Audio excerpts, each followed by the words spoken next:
Salut les amis, on se retrouve pour ce résumé du match entre l'Olympique de Marseille et Nantes. Match piège peut-être pour l'Olympique de Marseille après la défaite cruelle à Paris et finalement l'OM qui s'en est bien sorti avec cette victoire. 3-2, c'est pourtant les Nantais qui ont ouvert le score sur coup de pied arrêté à la suite d'un corner par Giroto à la 26e minute. Puis Dimitri Payet a égalisé sur penalty. Voilà, une faute de Palois sur Guendouzi. Donc Payet qui n'a pas tremblé, qui a mis ce penalty, égalisation un partout.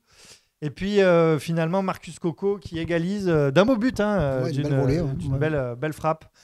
2-1, c'était le score à la mi-temps. Autant dire qu'on n'était pas joasse à la mi-temps d'être mené sur notre pelouse. Mais finalement, deuxième penalty pour l'Olympique de Marseille pour une faute sur Gerson qui en a fait peut-être un peu beaucoup. Il s'est fait toucher, mais voilà, il a un petit peu roulé quand même dans la surface. Toujours est-il que ça a fait penalty. Payet toujours qui n'a pas tremblé, 55e minute. 2 partout. Et puis ensuite, l'organisation a un peu changé. Milik qui est rentré. Et à la suite d'une belle combinaison, notamment entre Gerson et Payet, Gerson réussit à faire une passe en retrait pour Amin Harit, qui marque à la 75e. Ça fait 3-2. C'était mérité, surtout pour l'OM et pour Amin Harit. Ça fait 3-2. Victoire de l'Olympique de Marseille. On peut préciser que Rennes a perdu contre Strasbourg. Ah oui. Et ça, c'est la bonne opération coup pour l'Olympique de Marseille. On verra le classement tout à l'heure. Mais l'Olympique de Marseille qui, du coup, prend 6 points d'avance sur son adversaire principal en championnat. Amar, qu'est-ce que tu as pensé de ce match? Est-ce que tu penses que les Marseillais ont géré le match comme il fallait ou on a eu un peu chaud quand même? On a eu chaud, on fait des erreurs qui peuvent nous coûter très cher. Donc, surtout sur le premier but, c'est-à-dire sur le sauvetage pour une touche anodine qui est au milieu de terrain, on te retrouve un corner et sur ce corner, tu prends un but. Et sur plein de petits détails, sur le deuxième but aussi, sur le deuxième ballon de Saliba qui relance de la tête, il n'y a personne derrière. Et la volée derrière de Coco. Enfin, à ce moment-là, pour Nantes, ça fait 2 occasions de but. Hein. Voilà, ouais. Et après, il y a beaucoup de situations où nous, on a des ballons en attaque avec Bakambu, avec d'autres, et on n'arrive pas à mener ce petit côté technique, le petit crochet en plus pour mettre le joueur dans le vent, le placer. On avait du mal sur ça. Après, Milik a rectifié un petit peu le tir avec sa façon de jouer, un petit peu plus proche des joueurs. Mais c'est vrai qu'on se fait un petit peu peur, même si, on mérite la victoire. Mais franchement, on s'est fait peur. Même si j'étais confiant, on s'est fait peur. Ouais, on a retrouvé un petit peu les défauts de cet Olympique de Marseille avec la possession stérile, avec la multiplication des passes dans le camp adverse, avec personne qui prend sa chance. Puis finalement, quand quelqu'un prend sa chance, c'est de 25 mètres et largement au-dessus. On a retrouvé un petit peu ça. Et moi, je trouve que ça a un peu changé finalement quand il a fait rentrer Milik à la fin. On a vu qu'il y avait une autre animation offensive. Et sur le but d'Harit, à la fin, moi j'ai remarqué ça. C'est-à-dire que Gerson, il se retrouve là dans une position à pouvoir centrer. Et Milik, en faisant sa course, il a attiré 4 défenseurs avec lui. Ah oui. Et du coup, ça a laissé un boulevard pour Harit derrière qui a crucifié. Pour le placer dans l'axe tranquille, avec un petit peu de force. Oui. Comme quoi, on voit qu'on peut jouer aussi l'offensive. Et un joueur comme Milik, ça change quand même. Il est rentré, il a fait tout de suite une frappe contrée par Alban Lafont. Il est beaucoup plus proche des porteurs. Et ça, c'est intéressant. Le Bakambu, on a besoin d'espace. Et pour avoir des espaces, il faut les créer. Mais quand il y a 5 défenseurs, c'est difficile de les créer. Donc, c'était un peu difficile pour Bakambu. Après, lui, Milik, c'est un joueur beaucoup plus complet qui sait tout faire. Et le fait qu'il soit rentré, il rentre de blessure. Donc sinon, il serait titulaire. Le fait qu'il soit rentré, ça apporte beaucoup plus de solutions aux joueurs quand ils portent le ballon, comme Payet ou Harit. Ouais, et puis il était un peu seul aussi. Il était souvent seul, Bakambu, devant. Ouais, isolé, oui, bien sûr. Et c'est pas un joueur que tu vois prendre le ballon, récupérer, éliminer 2 défenseurs et frapper lucarne opposée, quoi. Voilà, en tout cas, ça fait une belle victoire. C'est sûr qu'on va pas bouder notre plaisir. Bien sûr. Pour toi, est-ce qu'il y a un pébron du match? Du point de vue de l'Olympique de Marseille. Je vais pas te dire un pébron, mais je vais te dire celui qui m'a un petit peu... Enfin, il est souvent comme ça, c'est Bakambu. Je le trouve trop raide. Je le trouve, comme je t'ai dit tout à l'heure, il a un peu la direction cassée, quoi. Il tire tout droit, il court tout droit. Il y a un mur, il rentre dedans. Il manque de finesse et il manque un petit peu de mobilité autour des défenseurs.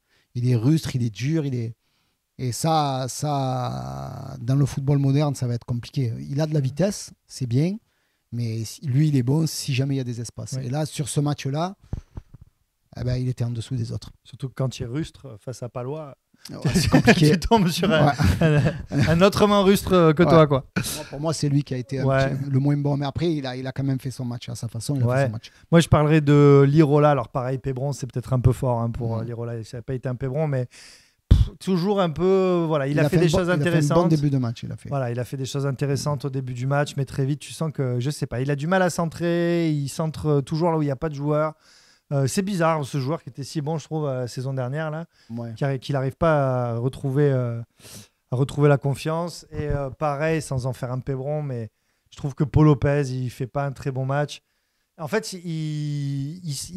voilà, il te sauve pas, quoi. Je trouve Mandanda, il avait ce truc que des fois. Il a fait un bel arrêt à un moment, la tentation. Ouais, il a fait un bel arrêt. Mais bon, encore une fois, il fait un bel arrêt parce qu'il sort, qu'il est à moitié devant, il a failli se faire lober. Ces sorties, elles sont un peu hasardeuses quand même à notre ami Lopez. Qui est la star du match pour toi? J'hésite entre Harit et. Bon, Saliba, il était impérial. Saliba, j'ai vu sur les stats, il a eu, je crois, 115 passes, 112 réussies. C'est le record du match. Mais lui que j'ai aimé, c'est Harit et Camara. Camara, ouais. Camara, ouais. Mais on va dire Harit parce qu'il y a son but et que c'est le renouveau et que. Harit. Voilà, il mérite beaucoup. Il Donc Harit avec Payet, ça a été un joli duo, même si Payet il n'a pas fait un grand match. Il était un peu maladroit. Ouais. Mais il a mis les 2 pénaux. Ah bien sûr, ça c'est ce qu'on lui demande. Voilà, ouais. Et Harit, pour moi c'est l'homme du match. Allez, pour Harit. Ouais, c'est sûr qu'il mérite carrément d'être l'homme du match. Moi, je parlerai encore de Gerson sur ce match. Je trouve qu'il a été vraiment très bon, très intéressant devant. C'est de lui que vient ça commence à être une habitude. Hein. Et ouais, effectivement, ça commence à être une habitude. Moi, j'aime de plus en plus ce joueur. Celui qu'on critiquait en début de saison. Ouais, qui a eu du mal à s'acclimater, mais finalement, il fallait. C'est là que tu vois qu'il fallait lui laisser le temps de s'acclimater. C'est un joueur classe, c'est un joueur posé, c'est un joueur très intelligent. Ouais, très intelligent. Et on l'a vu là sur ce petit 1-2 qu'il fait avec Payet là pour. On voit la qualité du bonhomme. Pour se retrouver en position dangereuse face au gardien.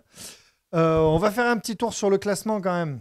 Oui. Parce que c'est ça qui fait plaisir pour nous. Bon, Paris, 77 points. Ils sont 77 points alors qu'il reste encore. Tu t'imagines que si on ne nous l'avait pas volé ce match, il y aurait eu moins match nul. Ouais. On aurait un point de plus et eux, ils auraient un point de moins. Ouais, bon, ça ferait encore beaucoup. Il y avait rien à jouer quand même hein, de ce côté-là. Ça ferait encore beaucoup. Mais peu importe. En tout cas, nous, on est à notre 2e place. Et là, on est bien tanké à la 2e place avec 62 points. Puisque Rennes, derrière, a 56 points. Et nous voilà avec 6 points d'avance sur Rennes. Ça, c'est super intéressant. Rennes est à égalité avec Strasbourg. C'est Strasbourg aussi qui fait la bonne opération. Et Nice, on en parle? On va y arriver. Mais Strasbourg fait la bonne opération parce qu'il gagne contre Rennes. Et du coup, ils reviennent au même nombre de points que Rennes. Donc, ils peuvent encore espérer la 3e place et la Ligue des Champions, Strasbourg. Bien sûr. Le tour préliminaire, du coup. Ouais. Monaco aussi est à 56 points. Donc, ça va probablement se jouer entre ces 3 clubs. Moi, il faut se méfier de Monaco. Monaco, c'est une équipe qui commence à bien revenir et surtout qui procure vraiment un super football. Il joue très, très bien. Ouais. Et Nice, qui décroche un peu. Nice qui a 54 points, 2 points derrière ce groupe-là. C'est pas fini pour eux, hein, mais bon, ça fait. Quand ils avaient battu l'OM en Coupe de France, j'avais annoncé que maintenant, ils vont s'occuper que de la Coupe de France, ils vont lâcher le championnat. Je l'avais annoncé. Écoute, pour le moment, c'est plutôt bien vu. Ouais. Donc Nice qui se retrouve 6e. Lyon qui se retrouve à la 8e place, qui remonte quand même un peu. Et voilà, juste devant Lille, notre adversaire du soir. Nantes est à la 10e place. Voilà, ça bouge pas pour eux avec 47 points. Lyon, c'est le vrai bid de la saison. Ouais, Lyon, c'est n'importe quoi. Mais c'est le bid à tous les niveaux, sportif, administratif. Enfin bon. Je dis, c'est la faute à Aulas. Après, c'est un autre débat. Ça. Ouais, c'est leur problème. Reims est 13e. Alors, je le souligne parce que c'est notre prochain adversaire en Ligue 1 dimanche avec 40 points. Faudra se méfier. Comme toujours, il faut se méfier, pas les prendre de haut. Et voilà, Bordeaux et Saint-Etienne. Tiens, j'ai même pas vu comment ça s'était. Ah oui, il y avait 2-2. Comment ça s'était fini le match entre eux. Je vais te dire ça. Je pense que ça a fini à 2-2. Bordeaux-Saint-Etienne, ça a fini à 2-2, c'est ça. Donc, Bordeaux qui menait 2-0. Exactement. Donc du coup, ça avantage personne. Saint-Etienne qui reste barragiste avec 31 points. Bordeaux, 27. C'est vraiment compliqué pour les Bordelais.